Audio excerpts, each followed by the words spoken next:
As Larry said, I'm Ringo, KF4RB, a member of the Lakeland Amateur Radio Club. And I'll probably be pointing here more, but it's over there too. We meet in Lakeland.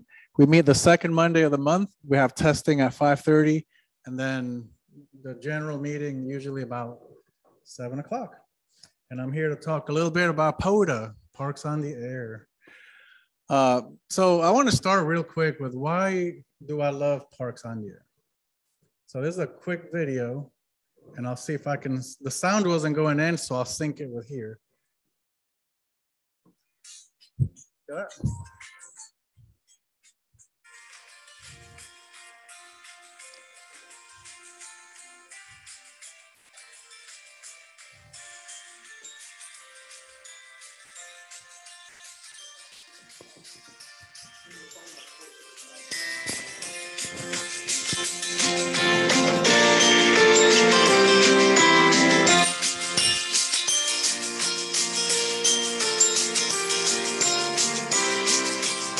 That's that cool creek right there.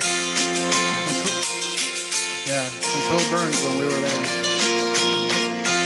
That's at Alpha. That's where I got my kilo, which I'll talk about that.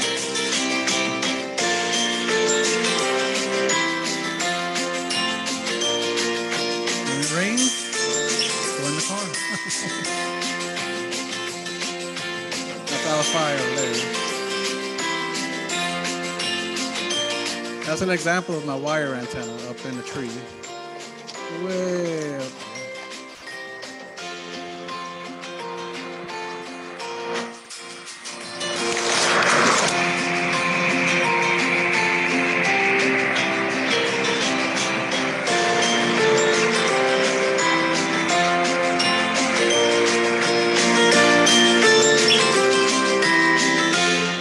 A lot of fun.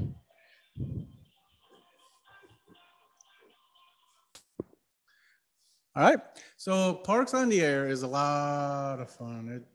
We'll go over, I just love talking about this stuff. And then I'll talk about the gear and any questions or anything like that. Come on. Okay, again, brought to you by Kilo Florida 4 Ringo Breton. So my vanity call sign, KF4RB. That's my wife over there, November 4. Sierra Delta Bravo, Stacy D. Breton, and she goes on all the activations with me. I'm trying to get her to talk, because if she talks, we'll get more, and then I can just be the second operator. So we're working on that. It's all good. Like Larry said, I've been doing Parks on the Air for a little while. I really enjoy it. I got a bunch of awards, but there's people with quadruple more awards than I have. There's people with less awards, but I mainly do it to get outside, find a nice, beautiful place that nobody's there to bother you, and work pileups. Because those pileups, when you're working that, you're not thinking about anything else. I've discovered that. I've done many, like over 100, maybe a couple hundred parks. So I'm just really enjoying that. So ham radio, you are all ham operators. You know the routine. Some people chase the X, some do digital, some do contesting, field day, VHF, UHF, vintage radios. I saw some really cool ones in that room. They were really awesome. Some like building antennas and experimenting like you were doing over there. I don't like building. I don't like vintage. And I just like Parks on the Air and field day. But everybody, it's a big hobby. Everybody has their own. That's my chart. You got sleep and then Parks on the Air. So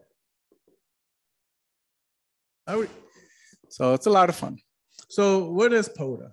So Parks on the Air, or POTA, is a 501c3 radio sport program that encourages communication and portable operations in any like state, provincial, or nationally managed lands. It's just a bunch of different people from all over the world that have a common hobby and a common goal to just get out there and have fun. So where did POTA come from? So remember a while ago, we had the NPOTA, the National Parks on the Air. I really enjoyed that. And I was very sad when it went away. There's the expeditions. People get all their gear. They disappear to some island or who knows where, and they operate. You got field day, of course. You know, people are getting out there portable and doing stuff. So Parks on the Air just came from different things to kind of keep the radio sport and getting outside alive just more than 1 year or more than, you know, once or twice a year. Hey, come on in. Come on in. We just started. My name is Ringo. We're talking about Parks on the Air, and you haven't missed too much yet. And that's my wife over there trying to hide. And then one thing that has spawned is the Florida State Parks on the Air, which I don't really do that too much because I'd rather do the Parks on the Air. So why would you even want to do Parks on the Air? Well, it's fun and it's easy. If you already have the gear, you're like 99% there. It encourages people to go outside, the activators, you know, we go to wherever, any park. Allows for hunters to collect parks. You know, some, like you have how many parks? About 100 plus? Yeah, and there's like thousands more out there for you to hunt all over the world. India was just added. You got all kinds of new places out there. So like I said before, the places include designated state and federal parks and certain national historic districts and wildlife management areas. But everything is listed out on the Parks on the Air page as far as what's a park, et cetera. Both activators and hunters can earn awards. I'm sure you got a couple awards from hunting. I got some from hunting and from activating, which is pretty cool. And then the activators log the contacts. We send an ADIF file to our regional director, and then they upload it into the POTA system.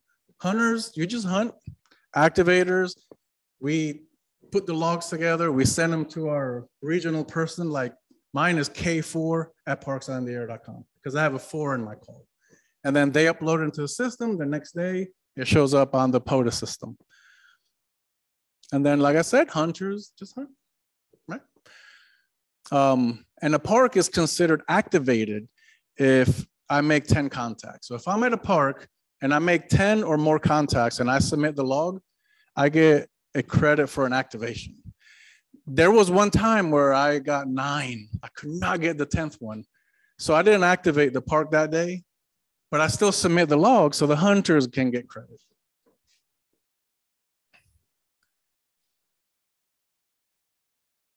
Come on.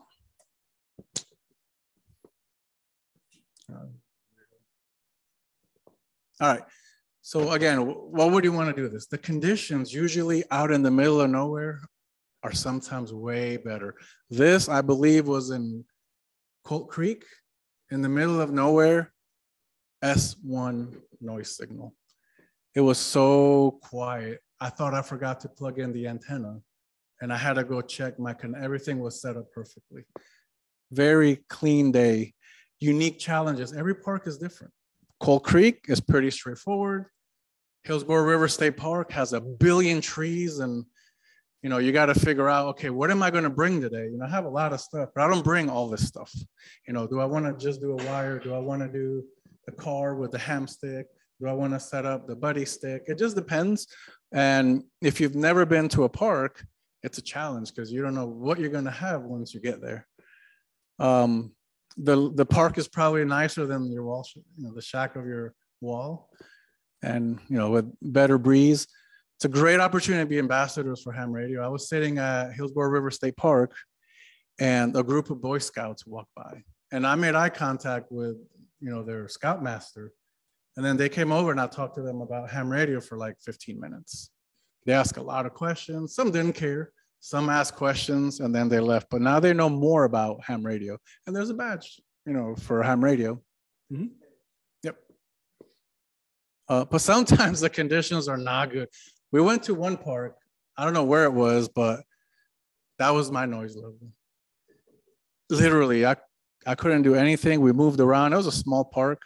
I think there was like a water pump station, and it was that was a hard park to activate. And we were doing a rove. We were going like from park to park to park, getting the radar award, rapid deployment and amateur radio. So that was a hard one. And that is my favorite frequency, you know, from the Bible, John 3:16. So I usually always land there. All right, so like I said, you can talk all over the world. Bill Brown, KN4YM, he's probably one of the top activators in Florida. He blames me for getting him into Parks on the Air. And this is just some examples of what he's done from Florida. So as you can see, he's like all over the place and even over into Europe. He got Japan today on CW 50 watts from Florida, probably from his car. And there's him hitting all kinds of, Europe and stuff like that. And then these are some of mine. So as you can see, that was on one day. We went camping at Hillsborough River State Park, and I got like 350 contacts just that one night. And these are all of them right here. So as you can see, that day I was using this wire antenna right here. So I just took this wire antenna. I took this slingshot and that fishing pole, and I put a weight on there, shot it over the tree. She went to the other side of the tree. I tied my antenna to it. She pulled it up as a sloper. I staked it down, and then we did that. And that's from the campground. So as you can see, that's a end fed, and look at just the pattern. I got all the way, from Alaska to Europe to South America. So that was pretty cool. And once you spot yourself on the POTA site, you're gonna get pileups, and this is a lot of fun. It's a lot of fun because people are very patient and nice. If you're new, nobody's gonna, because it's not a contest. Nobody's gonna chew you out. I'll be like, hey, I'm gonna go QRT to eat dinner, and people are fine. They don't care. When I come back later, they're there. Not a contest. It's not a field day. It's just you go out there, you have fun. You can get 11 contacts. You can get 1,100. It's just whatever you want to do for that day. Have fun. Like I said, those pileups, I don't know. You're focusing on that, and you're not thinking about work or problems at home or Putin or whatever the heck is going on out there. You just have fun for a little bit. Okay, so how does POTA work? The rules are actually very simple. If you're an activator versus if you're a hunter. If you're an activator, you just go to parksontheair.com and you register. You create a free account. You do that one time. And then you take you and your equipment. It must be in the park. So if I go to Hillsborough River State Park, everything has to be inside the park. I can't use repeaters, but I can use 2-meter simplex. So when I go, sometimes she has a handheld, I have a handheld, and we can do a contact right there on 2-meter and then on 70 centimeters, and that counts as 2. You just cannot use repeaters. You can use a repeater to say, hey, I'm going to be on simplex, and then they go on simplex, and you can make the contact. And then the activator, at the end of the day, when you're done, you submit your ADIF file, even if you don't get all 10. And then within a day or so, the coordinator will reply, and they'll say uploaded. And then within a day or so, it's in the POTA site, and you can see all your stuff.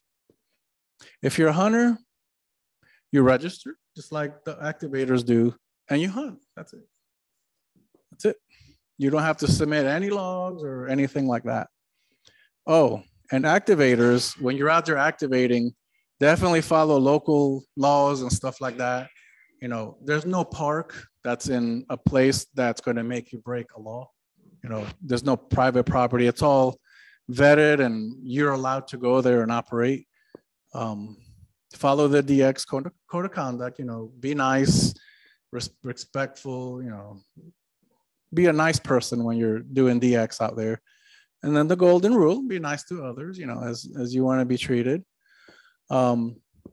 Yes. I hear you. One thing about being a hunter, if for some reason you have not registered, but you have talked to multiple parks, when you do register, yep, it's immediately there because the activators have already sent their logs in. Mm-hmm. I talked to one guy about it.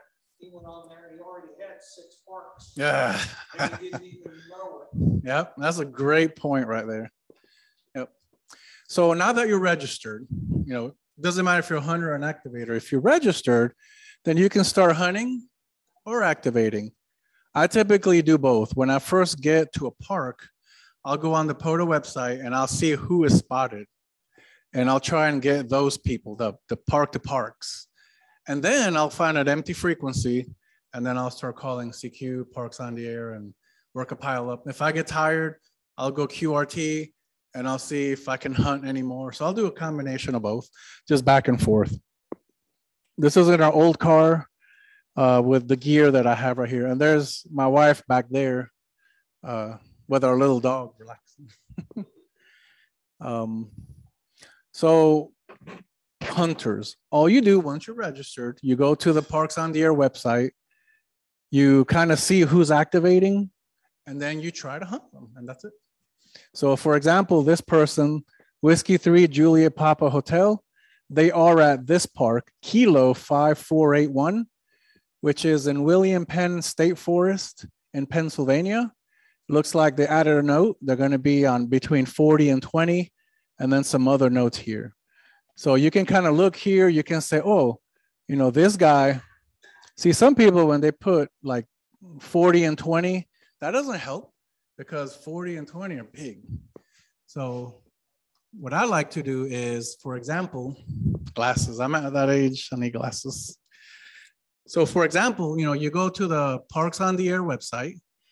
You can just click on spots. And then you'll see this right here. You can filter by whatever band you want. So let's say all bands. There's different modes, as you can see. You're still, Am I? you need to close, minimize your, Up. minimize your power. Okay. It will 20. We'll come back to that. Okay, there you go. Yeah, so you can sort by whatever band you want. You know, if somebody is on 17, you'll see 17. Right now, nobody's on 17, for example. You can look at the different modes. As you can see, there's a lot of different modes. And then basically, you just come over here and you're like, okay, you know, N0RBA, they're in Kilo 9307. All the US parks start with a K. They're in Iowa, they're on this frequency, and you go on the frequency and you see if they hear you, and if they hear you, you could work them. Yeah, so as you can see, there's a lot of people out here right now, including this guy. He's in Dominican Republic, HI. I've worked him a couple times before. And then, you know, on the site, you can kind of click it and just see all kinds of information about it, look at maps and stuff like that. So as you see in Dominican Republic, he has a lot of parks down there in Puerto Rico. So yeah, you just go onto the site and you start hunting. Okay. And then activating. So when you want to hunt, you just go to the site, see who's out there, go to the frequency, you try to get them. That's it, you're done. If you want to activate, the first thing you got to do is decide, where do I want to go? So Florida alone has 416 parks, as you can see, everywhere. And they're always adding new parks. It seems like every day. So spotting. So you're going to go hunt or activate. You can activate two ways. You can spot yourself when you get there, or you can do a scheduled activation. I never do a scheduled activation because we might be going to a park and then we're like, oh, let's go get Starbucks, or let's go get breakfast, and people are not waiting on you. So what I do is I get to the park, I set up, I'll hunt for a little bit, and then I'll spot myself. And then so nobody's waiting on me. So now you want to activate, you kind of figured out what park you want to go to, you spot yourself, or actually you don't spot yourself yet. You figure out where you want to go and then you travel. So if your car has that antenna on it, you got a nice car. Yeah. Yeah. So you figure out where you want to go, you travel, you set up your gear. And then once you spot yourself, you can start calling CQ Parks on the Air. And then when you're done, you send your ADIF file to the coordinator, and that's it. So if you go to one park today and you get a 200 contacts, you upload a log with 200 contacts. If you get 8, you upload it with 8. But pick a park, travel, set up, spot yourself, call CQ, and then when you're done, upload your logs. And then you can earn awards. So for example, this is an activator award that I got for back in 2021, January. This is activating 20 parks. And these awards are on the site. So you can print them out and put them wherever you want. They're pretty cool. This is a Hunter award that I got for 50 unique references as a Hunter. So all I do is activate, but I have Hunter and Activator awards. This is a park to park. So this is me talking to 50 other parks, you know, park to parks and stuff like that. And then this is part of the Radar Awards, Rapid Deployment and Amateur Radio. So if you go, this is, for example, 7 parks in 24 hours. So in 24 hours, we went to the 7 parks listed there. And that gives me that award. 9? 9, yes, because the Radar Awards are like 3, 5, 7. That day I needed 7, but we were just so close to 2 other ones, so I got the 9, but it still gave me credit for the 7 parks. 10. I like to get at least 11 in case I mess up and hear somebody wrong. But it's like, got the ham stick on the car. We get there, I spot myself, call CQ. And then it breaks my heart to say last call, because I got to go. I got to move. And they understand that. But yeah, we got about 10 to 11 in each park. And then when I got home, I submitted 10 different logs or 7 different logs for 7 different parks, or however many it was. And then a few days later, you get the award. And then this is the Kilo Award. So this is from Alafaya River State Park. I got 1,000 QSOs from that one park. So that's a good one to get. And I was so happy. Ooh, I got my Kilo. And my friend Bill Brown's like, oh, that's nice. I'm working on my 24th Kilo. I'm like, okay. Okay, but yeah, but I don't know how he does it. He operates every day. He's a salesman, so he travels a lot. So he takes time to stop. But I'm happy with my 1 Kilo. So he can. You wake up in the morning, you decide to go to the park. So you don't have to do anything free before that. You just show up there. Nope. I just show up, set up. I don't even tell the rangers what I'm doing. I just get there, and some parks, there's not even a ranger. Like, for example, Tenor Rock, the fishing area in Lakeland, there's a spot where you can pull in and park. You don't even have to pay a penny. You just do whatever you want and you can leave. So right now, if I wanted to go operate, I can go operate wherever I want. That's open. So I'm not trespassing. Yeah, exactly. So what does POTA consider a QSO? So it's a unique combination. So let's say I'm in the park today and I speak with Larry and Larry works me and the UTC date changes and I'm still at the park, I can work him again. Or I can work him on 10 meters and then on 17. And from the same park, I can work him on all the bands and get him on all the bands. I can work him on 20 meters CW, 20 meters FDA, 20 meters voice, and that also counts. And if he's at a park and I talk to him and he goes to a different park, I can get him again. So it has to be some unique things, but that's nothing for the hunters to worry about, or even the activators. Because if you submit a log and there's something funny in it, their system kicks it out and duplicates it, cleans it up for you. But like I showed you on the site, there's all kinds of different modes. You know, some people like to talk. I do, sideband. Bill Brown loves CW.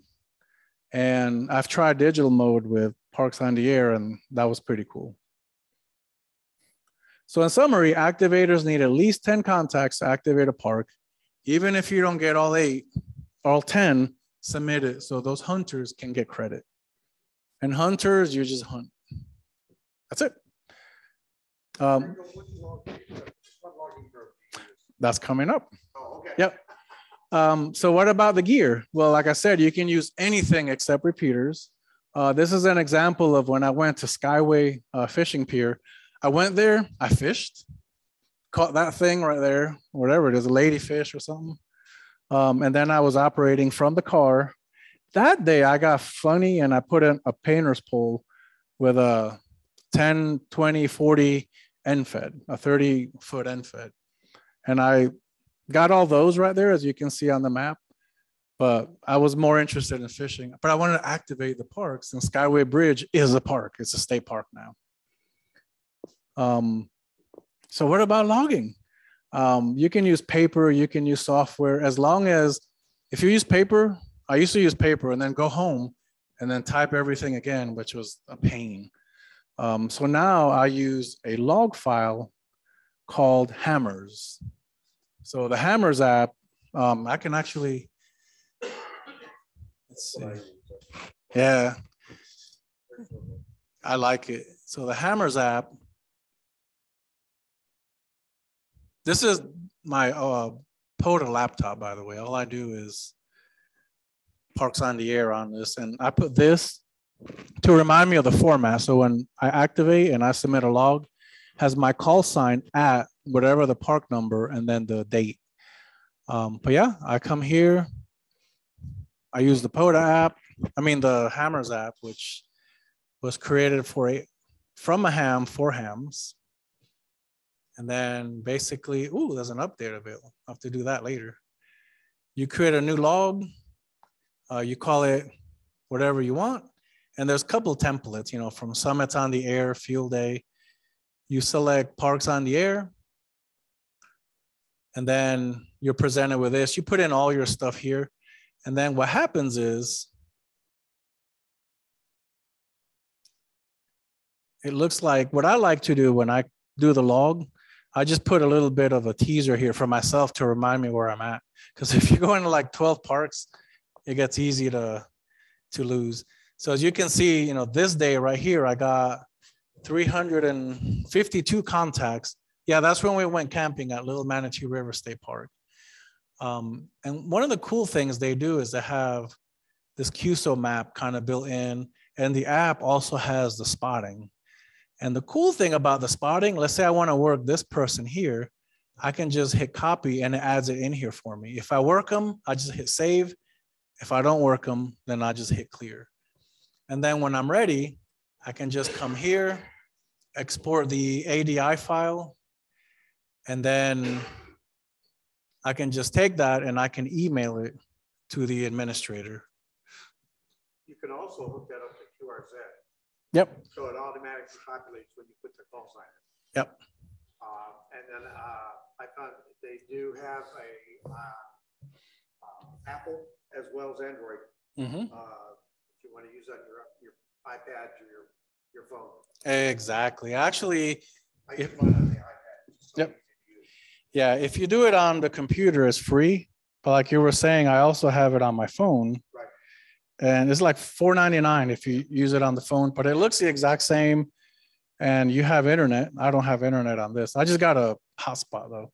But when you type in somebody's name or call sign, it fills in their name. If you type in the park, it shows you the park. So it's pretty cool. Yeah, I love this app. There was a lot of issues with corruption and things disappearing, but they fixed a lot of that. And thankfully, I've never had an issue with it. And then I don't have to retype anything. It's all there. I export the log and I send it to the coordinator and I'm done. So it's POTA fun. Well, I'm gonna show you some pictures of like some of our adventures. This is when we went back to Skyway. You know, I was operating in the car. I just had it like, just like you see it there. I had the 20-meter hamstick up there and made a lot of contacts that day. And that bird right there kept watching. I don't know what he thought I was doing, but it just kept, I guess, kept hanging around.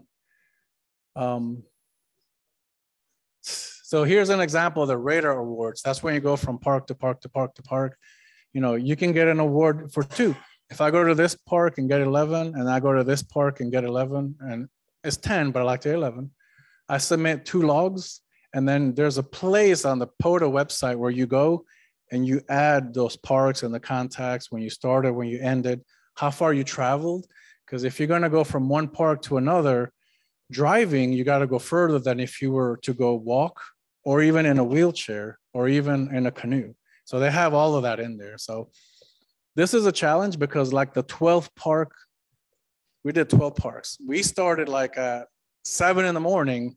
We drove 350 miles while we hit all the parks, and we were gone for like almost 10 hours, just going from different park and getting about, 10 to 15 contacts in each park. So I have the whole zoo, as you can see. NFEDs and wires are beautiful. This is at Hillsborough River State Park. You can see, I just held up into the tree. Rangers didn't even see it. One guy almost walked into it. So I had to buy these little flags so these blind people won't run into it. But made a lot of contacts that day. Discover new places. This is at Kilo 3625, Gamble Plantation State Park. I didn't know in the middle of Tampa was something like that. I would have never known without Parks on the Air.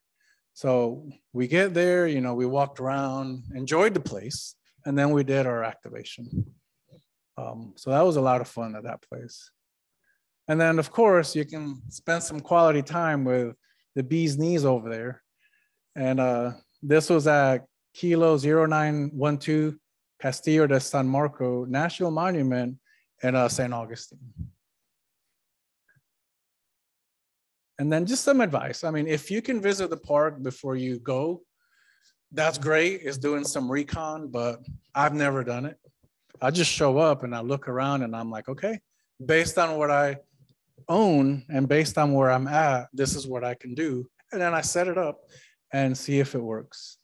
Know your gear.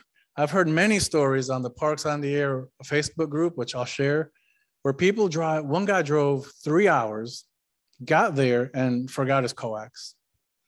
So he just went home. So that was like 4 hours of driving for nothing. Definitely be safe and have fun. So now, I know you're reading that and you're saying, I really love Parks on the Air. Where do I go? So as a reminder, hunters and activators, you go to the Parks on the Air, just type it in Google, it'll come up and you register for a free account. You can activate, you can spot yourself and activate and have fun. You can hunt while you're activating. And then you upload your logs when you're done. And when you're hunting, you just see who's out there and then you can hunt them. And there's like Ontario, there's all kinds of places out there. And there is a community. So there's a Facebook page, which is Parks on the Air, POTA, it's on Facebook. Really nice people. Usually on Facebook, there's drama and BS. It's not here. Nobody does that. Everybody's very helpful. And if somebody tries to be a smart aleck, everybody comes down on them because we're not there for drama. But here, people are always, posting cool examples and stuff like that. Like this guy's in the Dominican Republic and he posts pictures of the monuments. And it's like you're getting out there with them and stuff like that. They also have a Slack page, which I signed up for it. Yeah, I've never used it too much. Yeah, I need to try it again. But you have two. I love the Facebook page because there's always a lot of activity on there. So let me talk, we'll say thanks, but let's talk about the gear that I have. Like I said, I don't take everything with me. I always take this, which of course has the radio. Oh, thank you. Which of course has the radio, which is the Yaesu FT 991. No, blind, forgot my own radio. Yeah, it's the 891. I sold the 857 and got the 891. I love it. I have an LDG tuner, and then I have a Bioenno battery. This battery will last hours at 100 watts. I mean, it's just like nonstop. I have this antenna analyzer, which is actually from the Ukraine. So I use it if I want to, like that buddy stick over there is brand new. So we've been messing around trying to get it tuned on 40 without success. So I always bring this right here. So it's a radio. I got a new headset. It's the Heil BM17 and a hand switch. because that way it's easier for me to log. And I have a foot switch at home that I'm gonna hook into here. So your hands free, you can operate. And then usually what I bring is just this and this backpack. In this backpack, I have my laptop. I have this wire antenna from MFJ, which is the MFJ 1984 MP, 300 watts, and it handles 40 through 10, but I've tuned it on 80 and even 160, just kind of messing around. And I'll take this fishing pole and I'll stick it in the ground. And then I'll take this weight. So this is stuck in the ground behind me. And I'll take that slingshot with the weight and I'll throw it. And that weight will sail over and it'll take that fishing line with it. And then we'll just take the other end of the fishing line, pull the antenna up, stake it down as a sloper, and I'm on the air within a few minutes. Sometimes I'll bring the Wolf River coils. I got a tap for 20 and a tap for 40. But I think I stepped on it and all these are bent. But I bring it just in case. That's pretty much all I bring right here. This guy is brand new right here. It was the Hamstick Pro. So it seems light and it fits. It comes with the coax and everything and it fits in this thing. So small. And then I have ham sticks. These ham sticks are amazing. And just the magnet, I have one for 40, 20, and 17. And you put this on your car, you will work everywhere. And then when we're fixing to go to the next park, there's a quick disconnect. So it just comes right up. Of course, when people are watching, it doesn't. See, it just comes right up. And then you can stick this in your car, go to the next one. And when you get there, you just in and around and you're done. So I bring these, I love these, but don't forget to take them off because we were doing a park to park to park for the radar awards. And we're like driving and I kept hearing something. What the heck is that? I left the antenna up. Thankfully, we didn't hit any trees or overpasses. And then I just throw them in here. But yeah, it's a lot of fun. You know, some people bring way more than this. I try to bring the minimum that I possibly can. Any questions? A lot of fun. I had. Mm-hmm. If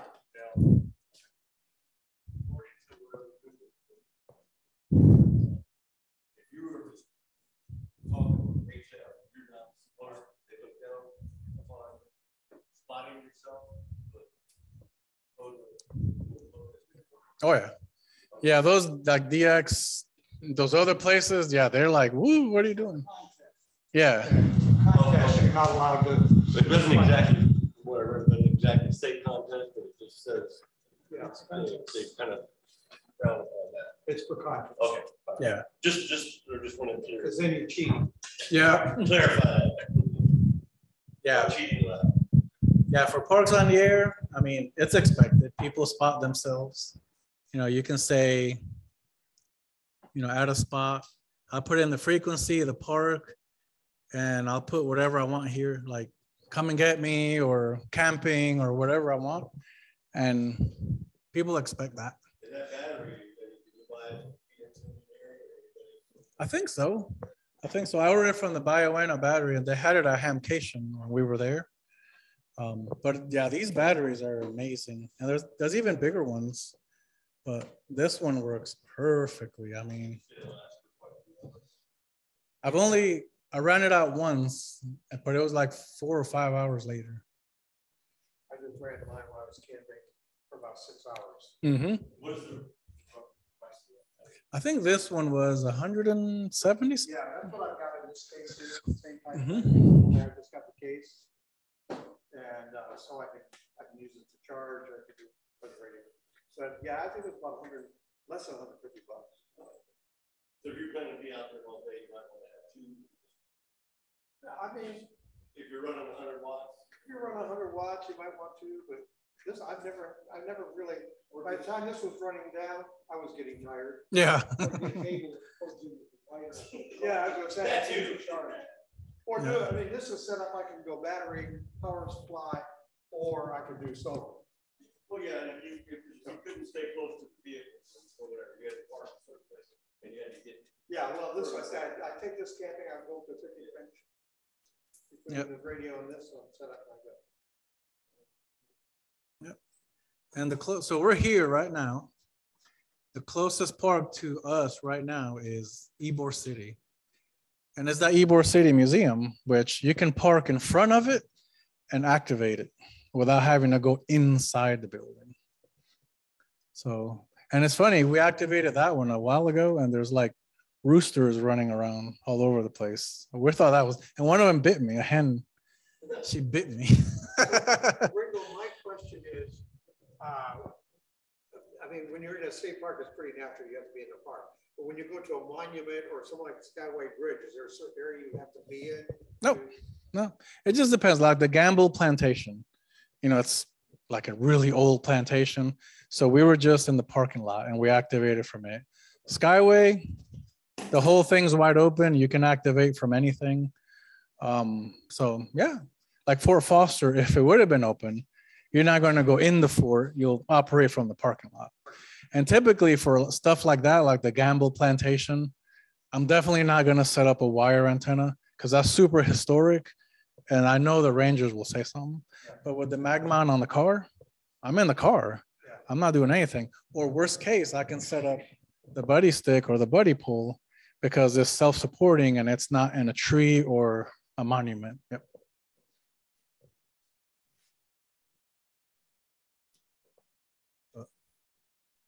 Other question? Is this only played on HF or can you do this on UHF and VHF? You can do it on UHF and VHF, but only in simplex. Yep. Correct. Yep.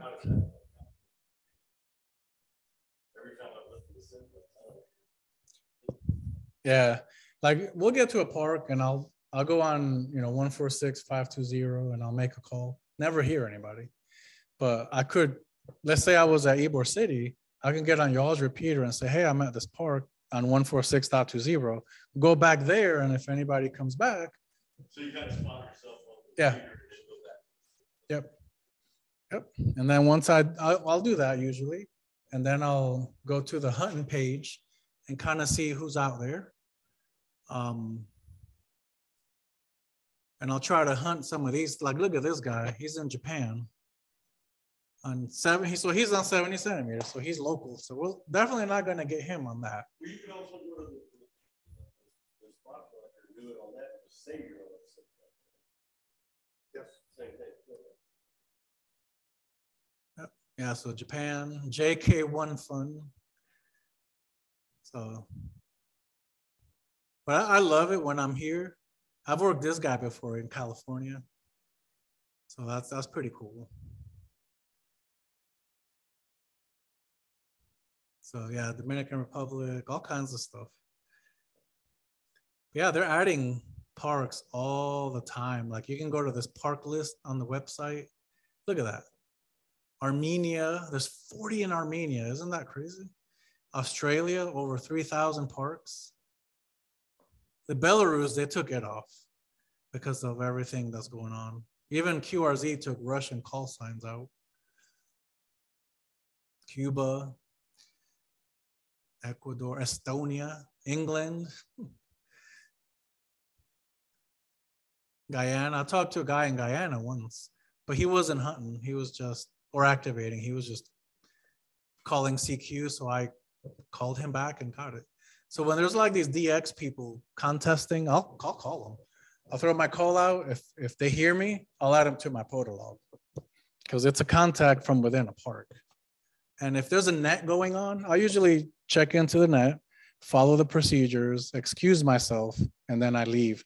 But then I've got a contact for the parks on the air. And usually I'll get like a QSL card or something. So when you activate a park and you park the park, you park credit? It's like a next level. It's like a next level for awards because I'm at a park. they're at a park. We took that effort to go to the parks, and then we contacted each other. So there's special awards for park to parks. Yeah. Yeah, look at Russia. They took everything out. But yeah, my gosh, look at that. Spain is not that big of a country, and it has 2,000 parks in it. But yeah, it's a Midway Island. Wow, that's World War II stuff right there. Hawaii is very rough to get. Hawaii and Alaska. Hawaii being the hardest. And we're trying to get more hams in Hawaii to do parks on the year. And then if you go to your awards, you can click on them and print them out. And I just leave them here. But you can print them out as PDFs if you want. And then you can kind of see your stats. So I've activated so many parks, I've hunted. Late shift is if you're doing it after 8 p.m., I believe, as far as hunting and activating park to parks. I've only activated one state, but I gotta catch up. But I've hunted a bunch of them. So I'm trying to worked all states with parks on the air. And then there's different things like 54 parks in Florida and all kinds of different things. Kilos. I need to go back to Little Manatee River State Park and get a little over 500 more for another kilo. And there's just all kinds of things you can do. Like if I get 3 more contacts or activations from there, I can get a repeat offender award. Yeah. But there's all kinds, like this one, 10 contacts on 6 different parks on 6 meters. Well, first of all, I don't have 6 meters, but maybe that's a challenge I want to get. But yeah, it's a lot of fun. A lot of fun. You could do 2 or 3 guys, it's the same people at different frequencies, right? Yep. Yep, absolutely. So within that app, I visited it. I didn't try it. But from within that app, you have to manually tune the frequency there. You can't. It's not like a spot on. Right. It doesn't work like that. Right. Yeah. You put in. Yeah, actually, turn it on. That's you can't be lazy. I know. Yeah. Yeah, it's a lot of fun. I enjoy it. Right now we have our son is in the Army. He's visiting from South Korea. So I haven't activated since he got here 5 weeks ago. And then he's leaving Wednesday, but my sister got here from Michigan yesterday. So they leave on Saturday. So we're going to start activating this next weekend coming up. So good stuff. And these are brand new, so I can't wait to test them out. I set up that antenna in the backyard and worked like North Carolina, Kentucky, and Tennessee and got some reports. I went to the WebSDR website and I went to 20 meters. I went to North America and I think I hit Pennsylvania or something and picked a frequency, and I got on the radio here on that frequency and heard myself. So I gave myself a signal report. So it's a lot of fun. You should try it. If you're ever gonna try it, Larry has my email. Feel free to email me if you have any questions. I'll be more than happy to help. Yeah. We'd like to eventually, Art and I are talking about actually doing this as a club. Somewhere close, everybody bring their goat kids or whatever they got there, and just kind of set up and just kind of a day. Well, I'm excited when you guys are supposed to do it a couple weeks back. Yeah, well, I did, and Art just didn't show up, and then they were supposed to get the other with raining. Yeah. So I didn't feel like sitting in my trailer doing it. So. Yeah, you got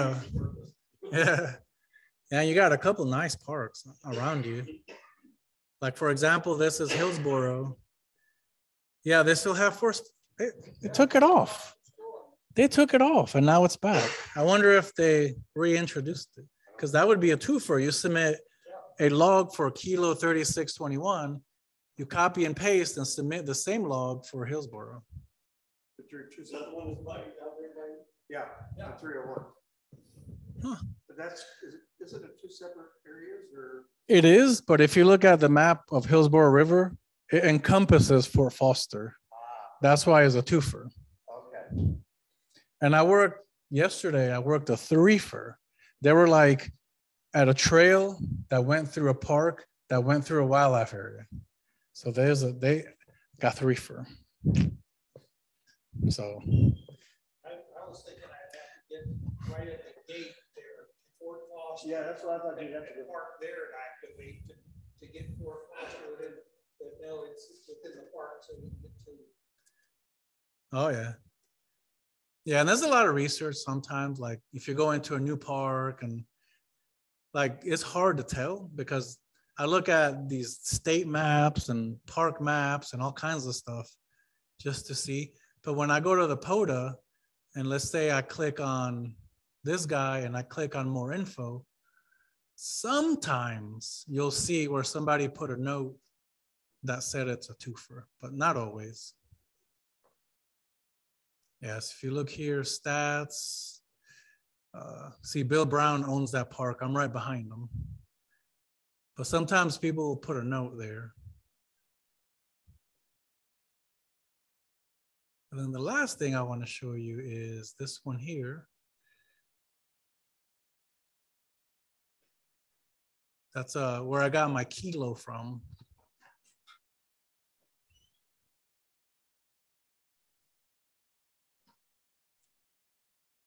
Wants to be slow. But yeah, what is it? This is Hillsboro River State Park. And when I was reading this a while ago, it talked about how it has Fort Foster in it too. I think you got it on the map to show. Mm-hmm.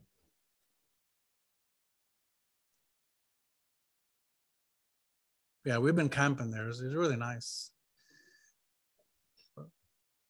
Yeah. And yeah, see right here. Yeah, I got Bill destroyed on that one. That's Bill Brown right there. He's the top in Florida right now. But I can say I got him beaten at least one park. But, all right, any other questions?